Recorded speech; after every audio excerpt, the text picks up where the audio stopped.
7 मार्च को कर्नाटक असेंबली में वजीर आला सिद्धरामैया की जानिब से पेश किए गए बजट पर मिले जुले रद्द-ए-अमल का इजहार किया जा रहा है। माइनॉरिटीज़ के हवाले से कांग्रेस के मुस्लिम लीडरान सीएम सिद्धरामैया के बजट पर खुशी का इजहार कर रहे हैं और इस बजट को तारीखी बजट, हिस्टोरिक बजट करार दे रहे हैं।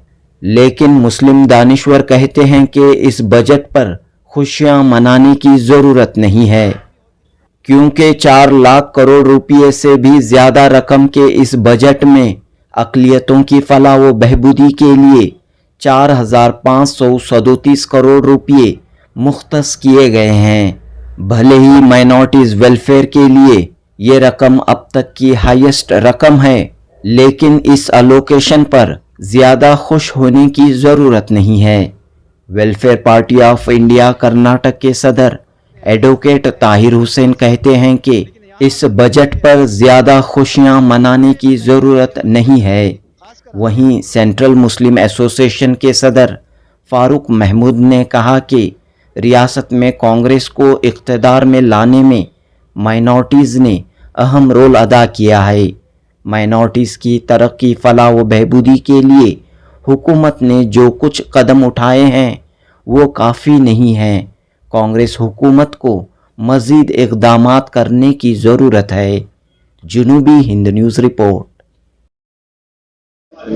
सिद्धरामैया साहब ने जो बजट पेश किया है, देखिए, expectations are always higher than the what has been given.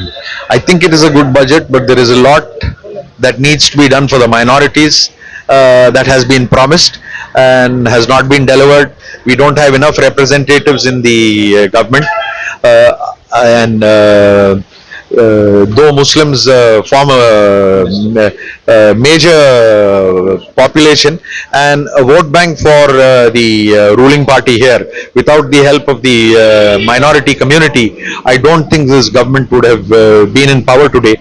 And but our share of benefits is on a scale still very low, and I would request our leaders who are very close with him to use their good offices and obtain something better for our community, but without being ungrateful. I think to Allah and the leaders who've done a wonderful job, and I wish the government all the success, because this is one of the few states where we have this government, and it's very important that the minorities are kept happy, because the vote bank shouldn't shift to another community to break the vote bank.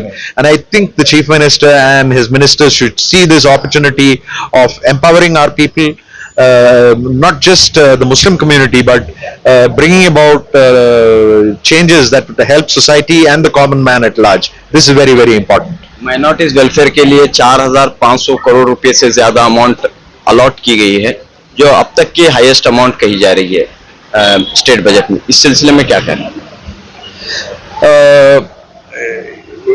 Well begun is half done, so I think it's a good beginning. Inshallah, let us see how the departments utilize and distribute these funds. You having money in the bank or commitment is different from it reaching the masses and the people who will benefit out of this. Thank you. खासतौर पर minorities की जानिब से खुशी का इजहार किया जा रहा है, क्योंकि अब तक की हाईएस्ट रकम इस बजट में दी गई है। तो क्या कह रहे हैं आप बजट 2025-26 पर? देखिए, कुल मिलाकर अगर बजट पर एक सिंपल रिएक्शन करना है तो ये वो बजट नहीं है जो हम सिद्धरामैया साहब से एक्सपेक्ट कर रहे थे। आज के हालात, आज जिस तरह कीमतें बढ़ी हुई हैं, नौजवान जो बेरोजगार हैं और ख़वातीन के जो इश्यूज हैं, उस पर इस बजट में कुछ भी नहीं है। इसलिए इस बजट से हमको मायूसी हुई। बिलखुसूस माइनॉरिटीज़ का जो बजट है, उस सिलसिले में तो कोई खुशी मनाने का कोई मामला है ही नहीं। पता नहीं क्यों हमारे कौम के लीडरान जो है इस बजट पर इतना खुश हो रहे हैं। ये कितना बढ़ाया गया है, 1,000 करोड़ के करीब बढ़ा है। आज की जो कीमतें हैं, आज की जो महंगाई है, उसको अगर कंपेयर करेंगे तो पिछले बजट के बराबर ही है। कीमतों को अगर कंपेयर करेंगे तो पिछले बजट के बराबर है, तो कोई बहुत ज़्यादा बढ़ोतरी इसमें नहीं है। जो वादे किए गए थे इलेक्शन के वक्त, आप 10,000 करोड़ रुपए बजट देंगे तो 10,000 का आधा तो देना चाहिए था, कम से कम 7,000 करोड़ तो देना चाहिए था, लेकिन 4,500 करोड़, 4,700 करोड़ भी कहा जा रहा है।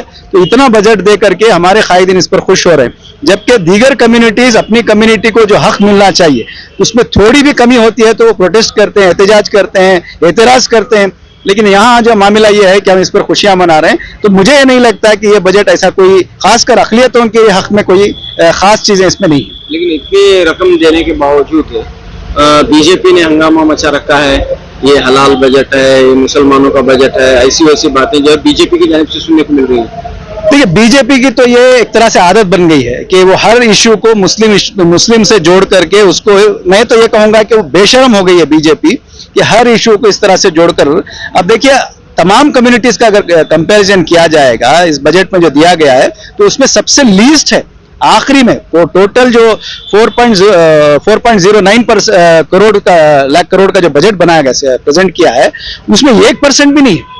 इस पर जो ये हंगामा मचा रहे हैं, ये सिर्फ जो है डाइवर्ट करने के लिए है और सिर्फ टारगेट बनाने के लिए। माइनॉरिटीज का जो बजट है तो उसे मुस्लिम बजट बताकर हंगामा मचाया जा रहा है, जबकि इसमें क्रिश्चियन भी हैं, जैन भाई भी सब हैं। जी, ये बिल्कुल गलत है। देखिए, ये जो बजट, जो इतना कम रकम जो बजट दी गई है, इसमें सिर्फ मुसलमानों के लिए नहीं है ये बजट। इसमें क्रिश्चियन भी हैं, सिख भी हैं, जैन भी हैं, बौद्ध भी हैं और पारसी भी हैं। इन सबको मिलाकर ये बजट दिया गया है और हाईलाइट किया जाता है सिर्फ मुसलमानों को। सिखों के सिलसिले में जो स्कीम बनाई गई है, क्रिश्चियनों के लिए जो स्कीम बनाई गई है, उस पर बात नहीं की जाती। यानी ये सिर्फ जो है उनको हर चीज में सियासत करना है और उनको सियासत करने के लिए एक ही इशू है, वो मुसलमान।